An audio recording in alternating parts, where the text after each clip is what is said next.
Hello மாயா, நான் தான் செல்வி பேசுறேன். ஏய், எதுக்கு இப்ப நீ லேண்ட்லைனுக்கு கால் பண்ண? சந்தோஷ் கிட்ட பேசவா?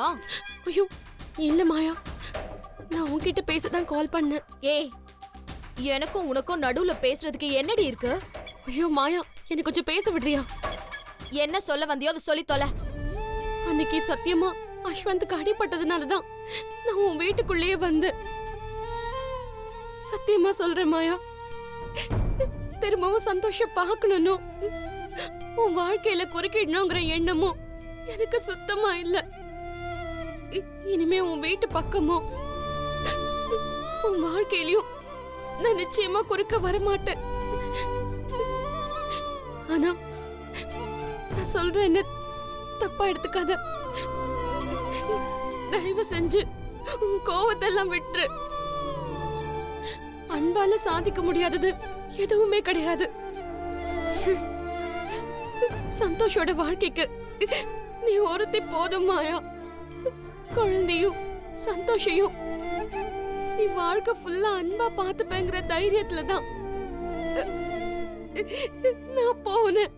ஏய், இவ்ளோ பேசுறியே, 5 வருஷமா நான் என்ன சந்தோஷ் மேல வெறுப்பாவா இருந்த? அவன் உன் நினைப்புல இருந்து மாறவே இல்லையேடி. நீயும் நிரந்தரமா போய் தொலைக்க மாட்டேங்கிற. என்ன 2 பேரும் சேர்ந்து பூச்சாண்டி வேலை காட்டுறீங்களா? இப்ப வந்து சும்மா நடிக்கிற? என் வாழ்க்கைய அழிச்சதே நீங்க 2 பேர் தானடி. ஏய், யார் போன்ல? உன் மொத பொண்டாட்டி வழக்கம் போல ஏதோ ஒரு சாக்க வச்சு உன்கிட்ட பேசணும்னு நினைச்சிருப்பா. அதான் லேண்ட்லைனுக்கு கால் பண்ணா. நான் தெரியாம எடுத்துட்டேன். ஏய், முட்டாளா நீ? போன குடு. செல்வி, இந்த புத்தி கெட்டவகிட்ட நீ ஏன் பேசிட்டு இருக்க? செல்வி, என் மொபைல் கால் பண்ண வேண்டியதானே? உன் தியாகத்துக்கெல்லாம் இவ தகுதியே இல்லாதவ செல்வி. அவகிட்ட போய் பேசிட்டு இருக்க? ஆமா, பெரிய தியாகம் செஞ்சுட்டா. அதான் இன்னும் கூட உன் கூட போன்ல பேசிட்டு இருக்கா. வீட்டுக்கே வந்திருக்கா. ஏன் ஒரு ராத்திரி தங்கி வாழ்ந்துட்டு போயிருக்கா. அப்புறம் என்ன? வாய் மூடு. சந்தோஷ், சொல்லு செல்வி, சொல்லு. உன்கிட்ட நான் ஒண்ணு கேக்குறேன், செய்வியா?